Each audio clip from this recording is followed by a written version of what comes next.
জেলার বিভিন্ন প্রান্তে বিভিন্ন জিনিস বিখ্যাত। আমরা যেমন ভ্যাটাগুড়ির দিকে যাই, ভ্যাটাগুড়ির জিলিপি খুব বিখ্যাত, বানেশ্বর আর জামালদার দই খুব বিখ্যাত, নাটাবাড়ির বাঁশ খুব বিখ্যাত। কিন্তু পরিবর্তনের জামায় আজকের কি বিখ্যাত?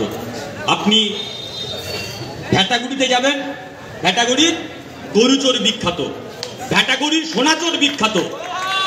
আপনি আজকে যদি নাটাবাড়ির বাঁশ বিখ্যাত, গোটা নাটাবাড়ির বাঁশ গোটা পশ্চিমবঙ্গের বাইরেও যায়। এখন নাটাবাড়ির সবচেয়ে বড় বাঁশ হয়ে কোচবিহার শহরে এসে মানুষের মাথায় বসে আছে। লোকে কেউ কেউ বলে গাব্বার সিংয়ের ট্যাক্স। আমি কারোর নাম বলছি না, যত ঘোষ, এই ঘোষ বললাম তারা ভুল করলাম, যত ঘোষ নন্দ ঘোষ, গোটা পশ্চিমবঙ্গের মাটিতে কোচবিহার জেলাকে মানুষ যে সম্মানের চোখে দেখতো। কোচবিহার জেলাতে এলে মানুষ আগে রাজবাড়ি দেখতে যেত, এখন কোচবিহার জেলাতে এলে বলে যে পরেশ অধিকারীর বাড়ি কোন দিকটা আছে। কোচবিহার জেলাতে এলে এখন মানুষ বলে ওই যে গরুচোর নিশীথ প্রামাণিকের বাড়ি কোন দিকে, ওই যে উদয়ন গুহর বাড়ি কোন দিকে আছে। এই শীতকাল যখন আসে তখন দেখবেন ছোট ছোট দোকান খোলা হয়, শীতের জামাপত্র নেওয়া হয়, বা মিষ্টি দোকানে দেখবেন জয়নগরের মোয়া পাওয়া যায়। জয়নগর থেকে আসছে কিনা জানি না। ঠিক তেমনই টেট পরীক্ষা যখন আসে, এই 24 তারিখে টেট পরীক্ষা ছিল, টেট পরীক্ষা যখন এসছে গোটা পশ্চিমবঙ্গে তৃণমূলের আমলে ছোট ছোট অফিস খুলে বসা হয়েছে। এখানে চাকরি দিলে, এখানে টাকা দিলে আপনি চাকরি পাবেন।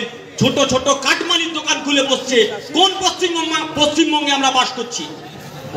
যখন এই নিয়ে আমরা কথা বলি তখন হুমকি আসে, চোখ রাঙানি আসে। যে পুলিশ তোলাবাজদের সভা করবার জন্য পারমিশন দেয়, যে পুলিশ দাঙ্গাবাজ বিজেপিকে সভা করবার জন্য পারমিশন দেয়, যে পুলিশ অপসংস্কৃতি চাষ করবার জন্য পারমিশন দেয়, সেই কোচবিহারে আপনার বাড়ির সন্তানের জন্য, আপনার বাড়ির সন্তানের শিক্ষার জন্য, চাকরির জন্য যখন এসএফআই সভা করতে আসে তখন পারমিশন দেয়া যাবে না। কাকু, তৃণমূল যখন তাড়া করে তখন টেবিলের তলায় লুকোন, তখন মনে থাকে না? আমাদের সময় টেবিলের তলায় লুকাতে হবে না, আমরা ইনসাফ যাত্রা করছি।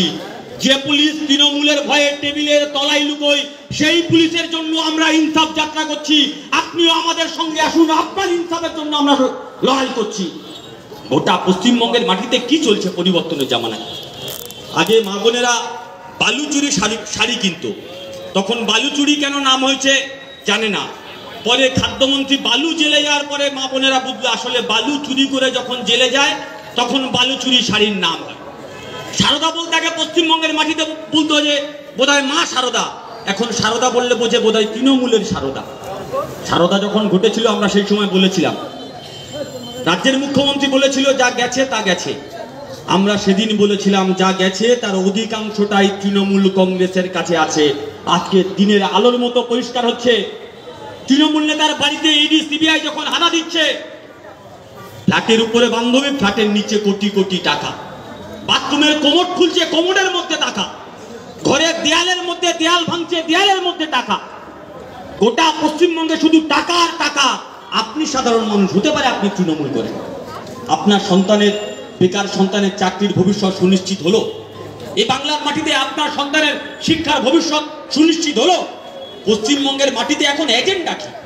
আপনি মিডিয়া খুলে দেখবেন লক্ষ লক্ষ কণ্ঠে গীতা পাঠ হবে। অযোধ্যাতে চলে গেলেন, আমাদের লাইভ টিভি ব্রেকিং নিউজ, অযোধ্যার রাম মন্দির হবে। দীপশিতাও বলবার সময় বলেছে আপনি মন্দির করুন, মসজিদ করুন, গির্জা করুন, আমরা সে প্রসঙ্গে যাচ্ছি না। আপনি পৃথিবীর সবচেয়ে বড় মূর্তি তৈরি করলেন গুজরাটে, স্ট্যাচু অফ ইউনিটি নাম দিলেন। আপনি সবচেয়ে বড় মন্দির তৈরি করছেন। আমরা এসএফআই এর প্রশ্ন,